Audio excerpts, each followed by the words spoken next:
मेरा आज का सब्जेक्ट है नीचता, पाखंड और भीख। नीचता, पाखंड और भीख। अक्सर लोगों को देखा जाता है, कुछ न कुछ मांगते रहते हैं, अपने इष्ट से, मंदिरों से कुछ न कुछ मांगते रहते हैं। ये भीख है। क्यों भीख है, इसका रीजन भी है। नीचता इस प्रकार है, किसी और की हत्या, किसी और को कष्ट देना और अपने लिए भीख मांगना, इसलिए वो भीख है और इसलिए वो नीचता है। धर्म ये कहता है कि आप अपने मन, वचन और कर्म से किसी भी प्रकार की द्वेष से अगर आप किसी का मन दुखाते हो या किसी को हानि पहुंचाते हो या किसी के प्रति आपकी हीन भावना और जिसकी वजह से सामने वाले को प्रताड़ना होती हो, तो ये नीच कर्म में आता है जिसका अपराध सम्य नहीं है। और ऐसे लोग जब भी अपने इष्ट से या किसी मंदिर से मांगते हैं तो वहाँ किसी भी प्रकार की कोई भी डिमांड आपकी स्वीकार्य नहीं होती है। हम जब भी किसी की हानि के बारे में सोचते हैं, किसी के नुकसान के बारे में सोचते हैं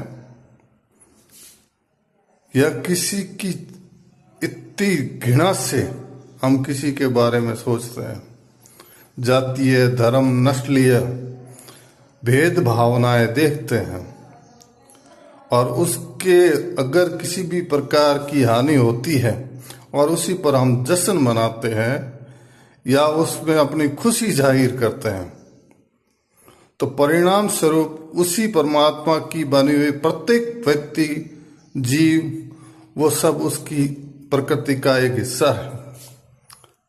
आप अगर उसकी उस प्रताड़ना में खुशी ढूंढते हैं तो आपके घर में किसी को भयंकर बीमारी से, एक्सीडेंट से, मानसिक प्रताड़ना से या वृद्धा अवस्था में आपकी मानहानि, ये पॉसिबल है, संभव है। ये आपका फल है जो आपको वापस लौट कर आएगा। आप तभी अपने आप को सक्षम, सुदृढ़, पिछले कर्मों को छोड़कर अगर इस जन्म में आप किसी की भावनाओं का सम्मान करते हैं, किसी को सुख पहुंचाने का प्रयास करते हैं, अपने हितों को छोड़कर दूसरे के हितों को और उनकी सेवा करते हैं, किसी भी प्रकार से मन से, वचन से, कर्म से किसी को प्रताड़ित नहीं करते हैं, तो आपके पिछले कर्मों की कटौती होती है और ये नए कर्मों का जन्म अगले जन्म में भी और इस जन्म में भी वर्तमान परिस्थितियों में आपको वो बल देता है। आपके जिस प्रकार के ये जो कर्म होते हैं, उन कर्मों में आप तभी भागीदार बन सकते हैं जब आपकी सोच सकारात्मकता की ओर हो। हम एक फूटी कौड़ी का दान करते हैं और पूरे दिन उसी का प्रचार करते हैं, जिसके परिणाम स्वरूप हमारे अकाउंट में जितना भी बैलेंस होता है वो नील हो जाता है। हमारे साधु संतों ने यह कहा है कि एक हाथ से देने पर दूसरे हाथ को पता न चले कि क्या दिया है। एक राजा था जिसने दान करते हुए आंखों को नीचे रखता था, दान करने के बाद हाथ जोड़कर उनका अभिवादन करता था। तो ये धर्म नीति है। हमारे आजकल की इस सोशल मीडिया की वजह से लोगों की अपनी गंदी भूख के लिए और पैसे की इस लालसा ने मनुष्य की सोच पर गहरा पर्दा डाल दिया है।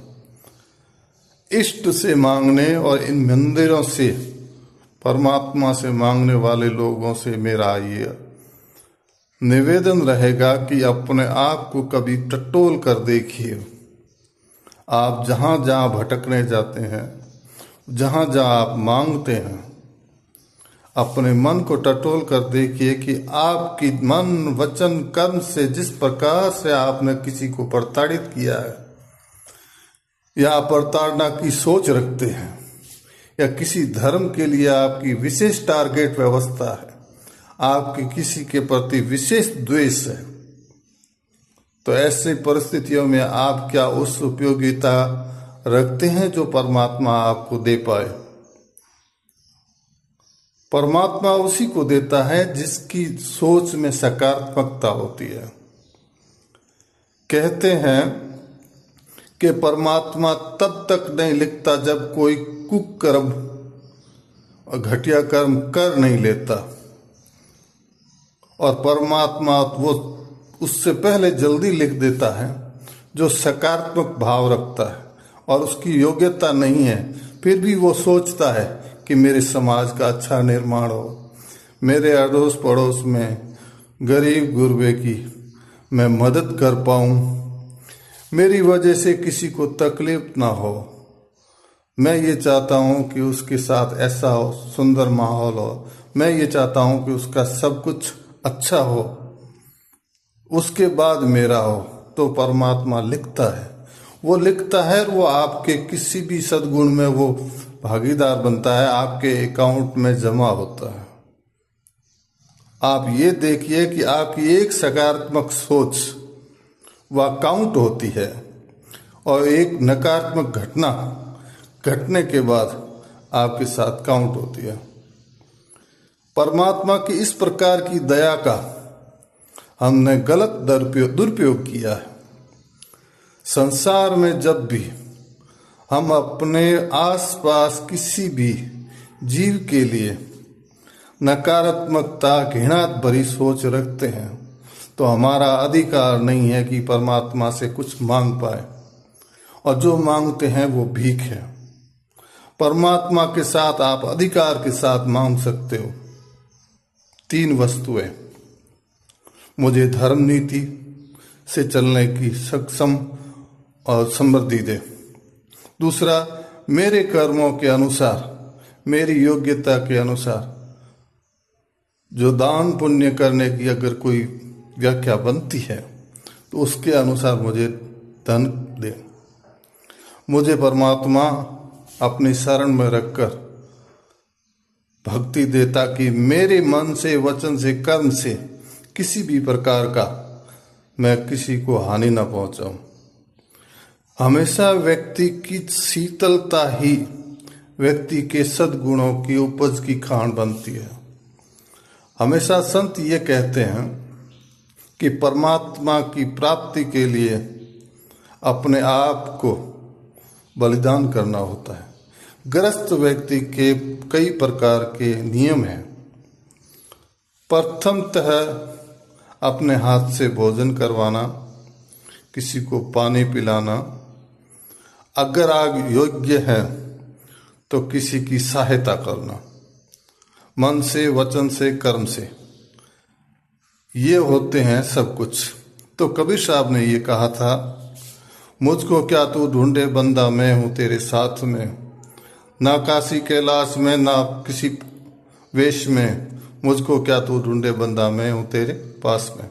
तो परमात्मा व्यक्ति के हर जीव जो बोलने वाला है, जो चलने वाला है, चल अचल हर संपत्ति में, कण कण में परमात्मा विद्यमान है। भागने दौड़ने या कहीं जाने की जरूरत नहीं है। जाने की व्यवस्था इस प्रकार से है, क्यों है? इसका एक रीजन है कि आपके पास उपयुक्त धन है, तो दूर दराज बैठे हुए उन लोगों की सेवा कीजिए। वहां जाकर मंदिरों से ये प्रार्थना कीजिए कि हे परमात्मा, जिस प्रकार से तुमने मुझे सेवा दी है, इनको भी सेवा मिले। और ये सभी सेवाएं तुम्हें अर्पित करते हैं। तो इसी प्रकार से ये धर्म, सनातन संस्कृति बचती है।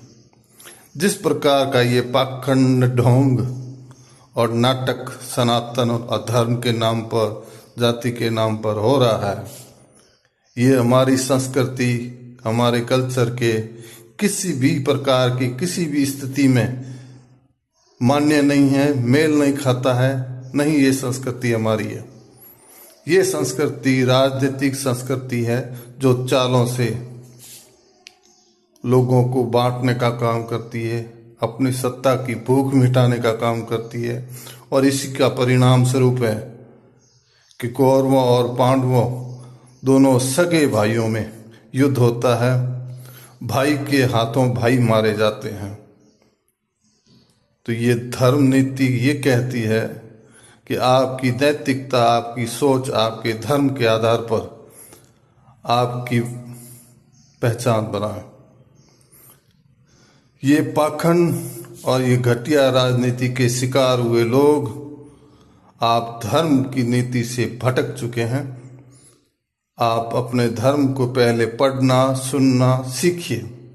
साधु संतों के शरणों में बैठकर उनसे आचरण सीखिए कि सनातन क्या है, धर्म क्या है, नीति क्या है, निवारण क्या है। जय हिंद, जय भारत।